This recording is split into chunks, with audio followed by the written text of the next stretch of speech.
Bismillahirrahmanirrahim. Assalamualaikum warahmatullahi wabarakatuh. Alhamdulillah. Asyhadu an la ilaha illallah wahdahu la syarikalah. Wa asyhadu anna habibana Muhammadan abduhu wa rasuluh. Allahumma salli wa sallim wa barik ala Muhammadin wa alihi wa ashabihi ajma'in. Pemirsa yang semuanya saya hormati rahimakumullah. Di kesempatan kali ini kita akan mentadabburi firman Allah Subhanahu wa taala di dalam suratul Baqarah mulai ayat 238. Di dalam ayat ini Allah Subhanahu wa taala berfirman, "Hafidhu 'alas sholawati was sholatil wusta wa qumu lillahi qanitin." Jagalah salat-salat. Yang dimaksud di sini menurut jumhurul mufassir adalah salat 5 waktu. Subuh, zuhur, asyar, maghrib, isya. Kamu jaga itu sholat-sholat. Wassolatil wusta, terutama sholat yang pertengahan. Sholat yang pertengahan memang sebagian besar para ulama berpendapat sholat asar. Tapi ada yang berpendapat jikalau pertengahan yang dimaksud adalah pertengahan hari, maka yang dimaksud adalah sholat zuhur. Ada lagi yang berpendapat yang lain, cuman memang sebagian besar para ulama berpendapat yang dimaksud sholatul wusta adalah sholat asar. Allah Subhanahu wa ta'ala memerintahkan agar sholat-sholat itu dijaga. Dijaga yang dimaksud adalah dijaga jangan sampai tidak ditunaikan. Sebab sholat 5 waktu status hukumnya adalah wajib. Wajib akan berdosa jikalau tidak kita tunaikan. Banyak hadis yang menerangkan betapa wajibnya sholat 5 waktu, sehingga siapapun dia yang tidak menunaikan kewajiban ini tidak hanya sekedar berdosa, bahkan dia dianggap tidak cukup syarat disebut orang yang muslim. Sebab sholat 5 waktu termasuk arkanul Islam, rukun Islam. Maka jikalau seseorang tidak mengerjakannya, ada salah satu rukun yang tidak terpenuhi, sehingga dia tidak cukup syarat untuk disebut sebagai orang muslim. Rasul Shallallahu Alaihi Wasallam bahkan bersabda, sesungguhnya yang memisahkan seseorang dengan kesyirikannya, seseorang dengan kekufurannya adalah karena meninggalkan sholat. Inna baina rojuli wa syirki wal kufri tarkus sholat.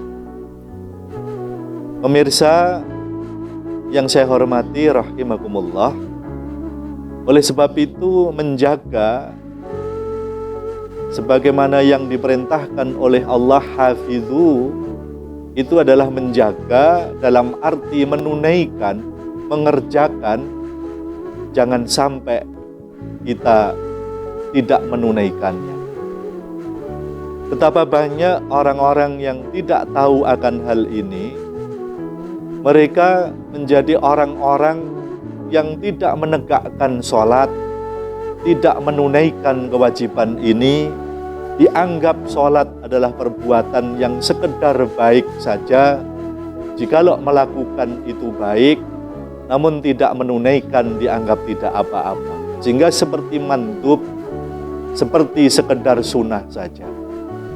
Padahal sholat 5 waktu wajib, jikalau orang tidak menunaikannya, berarti dia tidak menunaikan salah satu arkanul Islam, sehingga dia tidak cukup syarat sebagai orang muslim, sehingga dia tidak layak disebut sebagai seorang muslim. Keislamannya menjadi batal. Kemudian kata hafidhu, itu tidak hanya sekedar menunaikan, tapi dia menjaga dalam arti dikerjakan tepat waktu. Rasul sallallahu alaihi wasallam bersabda, as-salatu ala waqtiha. Salat itu dikerjakan pada waktunya, ai fi awalil waqti, atau di awal waktu. Sehingga ketika seorang muslim tahu bahwa dia sudah masuk waktu salat, kemudian kondisi ini dia respon dengan menyegerakan salat, dia tidak menunda-nunda, maka nilainya tentu tidak sama dengan orang yang menunda-nunda sekalipun dia tetap menunaikan. Jikalau misalnya sholat zuhur dimulai jam 12, masuknya waktu zuhur jam 12, kemudian habisnya waktu zuhur jam 3 sore. Ketika jam 3 sudah waktunya asyar. Itu secara fikih, secara hukum, itu dikerjakan jam 2 boleh, dikerjakan jam setengah 3 boleh, dikerjakan jam 3 kurang 10 menit pun juga boleh, menurut ketentuan fikih. Tapi orang yang demikian dianggap tidak menghargai sholat, sekalipun dia menunaikan, toh sholatnya dikerjakan di akhir waktu. Maka orang yang demikian dianggap tidak menjaga sholatnya, belum menunaikan apa yang diperintahkan oleh Allah, hafidhu ala sholawat. Pemirsa yang saya hormati rahimakumullah, kemudian setelah Allah perintahkan hafidhu ala sholawat, jagalah sholat-sholat, wassolatil wusta, terutama sholat pertengahan, sholat asar, wa qumu lillahi qanitin, dan berdirilah untuk Allah qanitin dengan taat, artinya dengan khusyuk. Berdiri Allah perintahkan lillahi, karena Allah, bukan karena siapa-siapa, juga bukan karena apa-apa, kecuali karena Allah.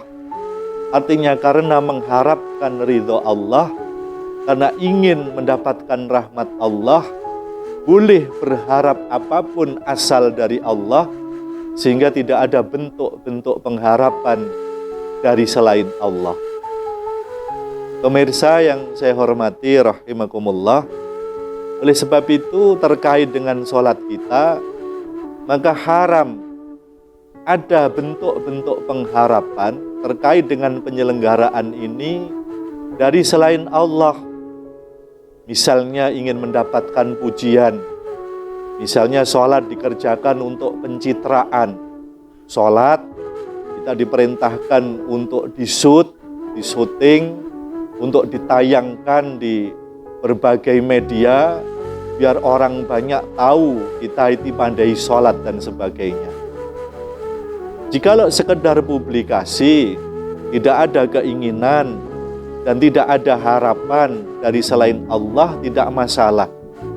Tapi kalau sudah riya, ada sum'ah di sana, ada pujian dan pangalembono yang diharapkan dari orang lain, maka itu dia sudah berharap terkait dengan sholatnya kepada selain Allah. Ini yang dipesankan oleh Allah, wa qumu lillahi, dan berdirilah untuk sholat itu hanya karena Allah. Kemudian kata qanitin, maksudnya kita diperintahkan untuk mengerjakannya dengan khusyuk. Khusyuk artinya secara penyelenggaraan ini ada nilai komunikasi, penyelenggaraannya ini betul-betul komunikatif. Ketika kita melafadzkan lafadz-lafadz sholat, seakan-akan kita betul-betul berhadapan dengan Allah Subhanahu wa Ta'ala. Ketika kita ngomong, seakan-akan kita betul-betul beraudensi dengan Allah Subhanahu wa Ta'ala. Sehingga khusyuk komunikatif ini harus kita selenggarakan dengan menempuh cara-cara. Misalnya, kita meski memahami lafadz yang kita baca di dalam sholat. Ketika kita takbiratul ikram Allahu Akbar, kita ngerti bahwa lafadz Allahu Akbar maknanya Allah Maha Agung. Ketika kita membaca lafadz ihdinas siratal mustaqim, kita tahu bahwa kita sedang memohon, ya Allah, tunjukkan kepada kami jalan yang lurus. Ketika kita baca Rabbighfirli warhamni, ya Allah, ya Tuhan, ampuni aku dan sayangi aku, dan sebagainya. Sehingga ketika setiap lafadz yang kita baca, kita ngerti maknanya, kita merasa seakan-akan kita sedang beraudensi dengan Allah, maka dipastikan bahwa sholat yang kita selenggarakan betul-betul bisa terlaksana dengan khusyuk, dengan komunikatif, seakan-akan kita betul-betul sedang bercakap-cakap dengan Allah Subhanahu wa Ta'ala. Bukankah Rasul Shallallahu Alaihi Wasallam menyampaikan bahwa ihsan itu anta'budallah, kamu menghambakan diri kepada Allah, ka'annaka tarahu, seakan-akan kamu melihatnya. Wa in lam yakun tarahu, wa in lam takun tarahu, fa innahu yaraka. Jikalau kamu tidak bisa melihatnya, dan memang nyatanya kita tidak melihatnya, tapi kita harus yakin, fa innahu yaraka, sesungguhnya dia melihatmu. Perasaan dilihat oleh Allah atau perasaan seakan-akan kita melihat Allah, itu akan menjadikan sholat kita khusyuk, sholat kita berkualitas. Kemudian termasuk upaya untuk menjadikan sholat kita khusyuk, yaitu menciptakan kondisi di mana kondisi kita betul-betul siap untuk menyelenggarakan sholat. Dimulai dari kondisi badan yang bersih, pakaian yang bersih, tempat yang bersih, suasana yang kondusif, ada bau harum di sana, tempat yang tidak ada sesuatu yang bisa mengganggu kekhusyukan kita, dalam kondisi hening, tidak disibukkan dengan ramainya anak-anak dan sebagainya. Itu adalah kondisi yang menurut hitung-hitungan akal bisa menjadikan sholat kita khusyuk, sholat kita berkualitas. Kemudian termasuk upaya kita untuk menciptakan kondisi yang khusyuk adalah kita betul-betul merasa bahwa sholat kita disaksikan oleh Allah, seraya kita betul-betul merasa takut, betul-betul merasa sebagai seorang hamba yang sedang berhadapan di hadapan Allah yang Maha Agung. Kita tidak berhadapan dengan pihak yang biasa sebagaimana manusia, tapi Dia Rabbul Alamin, Dia penguasa alam semesta. Maka ada perasaan takut, ada perasaan tunduk, ada perasaan menghormati, haruslah kita lakukan. Sehingga ketika kita ruku, ketika kita sujud, kita rendahkan betul fisik kita, karena kita memang betul-betul berhadapan dengan Zat yang punya sifat serba agung. Mudah-mudahan kita termasuk orang yang bisa menunaikan perintah Allah dan bisa menyelenggarakan sholat itu dalam keadaan yang berkualitas dan khusyuk. Terima kasih. Assalamualaikum warahmatullahi wabarakatuh.